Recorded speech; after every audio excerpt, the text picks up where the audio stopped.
C'est ici l'occasion d'exprimer notre profonde gratitude et notre admiration envers tous nos évêques émérites, présents et absents, pour la semence de l'Évangile et le courage pastoral dont ils ont fait montre pendant leur année d'exercice. Au Saint-Père François, nous exprimons notre immense reconnaissance pour son accueil, sa disponibilité, son écoute et la qualité de ses observations et conseils qui nous ont encore une fois édifiés et fortifiés. Aux ambassadeurs du Congo près le Saint-Siège et près la République d'Italie, nous disons également merci. Merci pour votre implication dans la facilitation de notre séjour. Quant à vous, filles et fils de la diaspora congolaise, chacune et chacun de vous, selon sa condition et le motif de sa présence dans ce pays d'accueil, nous savons que vous nous avez portés dans vos prières, dans l'espoir que, fort des grâces reçues, nous, évêques, nous soyons plus efficients sur le terrain de la mission que le Christ nous a confiée. Notre souhait, c'est que vous demeuriez une vraie fraternité, dont les Saintes Écritures sont la loi. Une vraie fraternité dont l'unité, le travail et le progrès sont les statuts. Que chacun soit en mesure d'être un leader positif pour la communauté, acceptant la diversité des dons et des compétences, et surtout le respect de l'autre dans l'unité et la diversité. Évitez d'être une fraternité des occasions,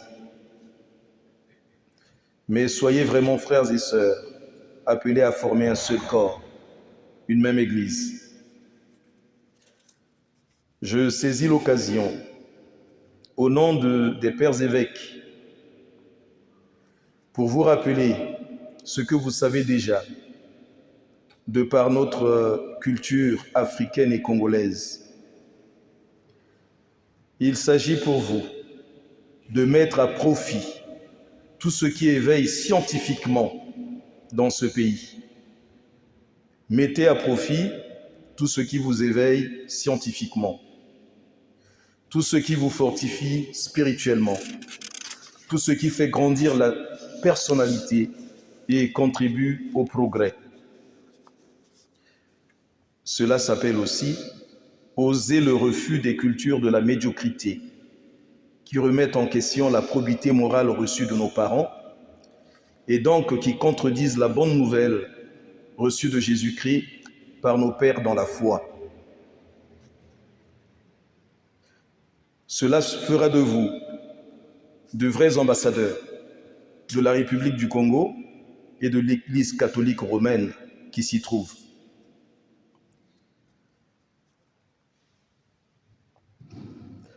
En dehors de nos ambassadeurs envoyés par l'État congolais, vous êtes aussi de façon imagée, j'allais dire, nos ambassadeurs. Vous avez donc compris. Gare à la culture de la médiocrité qui contredit nos valeurs, les valeurs reçues de nos pères, les valeurs qui sont en conformité avec les Saintes Écritures. J'aimerais insister auprès des ouvriers apostoliques, clercs consacrés et diocésains. Voici ce que vous disent les évêques. Accomplissez en toute dignité et efficacité la finalité de votre présence sur cette terre d'accueil, cette belle terre d'Italie. Accomplissez en toute dignité et efficacité ce pourquoi vous êtes venus, la finalité de votre présence, en respectant les conventions établies et retrouvées. Dès que possible, en communion avec votre évêque ou votre supérieur,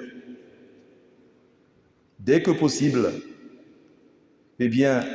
rejoignez votre nouvelle mission afin de profiter et faire profiter aux vôtres ce que vous auriez appris. Chers frères et sœurs, l'évangile de ce jour vient à point nommé bousculer notre orgueil, notre lassitude et aussi notre paresse.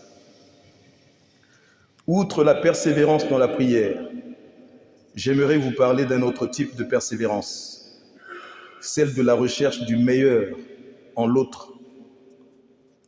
Luc, en effet, nous présente la parabole d'une veuve désireuse de justice auprès d'un juge inique, un juge que la parabole décrit comme athée, inhumain, qui n'a pas de respect ni de Dieu ni du prochain. De telles personnes, aussi bien physiques que juridiques, nous les rencontrerons toujours et peut-être que nous les rencontrons déjà. Et nous nous délecterions du sujet si l'on abordait dans ce sens, voir en l'autre le méchant, le réprobateur, le juge inique. Pourtant, Jésus nous surprend, car pour lui, le principal ou l'essentiel se trouve dans notre propre attitude face aux obstacles qui s'érigent sur notre itinéraire. Il ne s'agit pas de juger celui qui est en face, mais il s'agit de faire son introspection, rentrer en soi-même. Voilà pourquoi la réponse de Jésus est celle de ne pas céder au découragement. Sa réponse est celle de ne pas baisser les bras.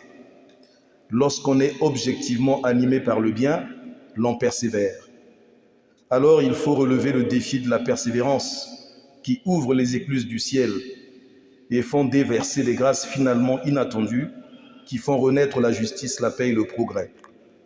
La persévérance de cette femme lui a fait obtenir des grâces. Nous sommes donc appelés à persévérer dans la recherche du bien. Et cela, non pas seulement dans la prière, mais aussi dans l'action. Nous disons persévérance dans le bien, car la persévérance dans le mal ou la nuisance n'est pas la persévérance. Cette autre persévérance s'appelle entêtement ou persistance malicieuse. Celle-là a pour moteur les frustrations, les ambitions païennes qui engendrent la jalousie, l'envie, le mensonge, la haine et la division. Il s'agit là d'une fausse persévérance. Mieux, un tel entêtement délibéré n'a qu'une seule finalité, la mort de la communauté, finalement la mort de l'homme. Excellences, nos seigneurs, très révérend Père provincial, ben oui, il y a des pères provinciaux qui sont là, mais j'allais dire très révérend Père, supérieur général des pères spiritains. Excellences, messieurs les ambassadeurs, chers tous, puissent ces paroles de notre Seigneur et Sauveur Jésus-Christ nous aider à prendre conscience de nos atouts, de nos acquis sur cette belle terre d'accueil, des défis à relever pour être dans cette société et partout où nous serons de vrais témoins de celui qui nous a appelés des ténèbres à la lumière. Par l'intercession de la bienheureuse Marie, Mère de l'Église, des Saints Pierre et Paul, d'un Saint Charles Luanga, Ambroise Kibuka, Saint Kizito, Sainte Bakita, Saint Anuarité, Saint Bienheureux Bakandia, de tous les saints, et par l'intercession aussi du bon cardinal Émile Biaenda, les évêques vous demandent d'être forts et de tenir bon dans la foi. Prenez ce qui est bien et laissez de côté tout ce qui avilit. Soyez fiers et persévérez dans l'authenticité de votre culture africaine en conformité avec la foi chrétienne catholique. Ne vous en détournez pour aucun motif qui avilit l'âme et la beauté de l'Église. Soyez forts et tenez bon dans la foi. Amen.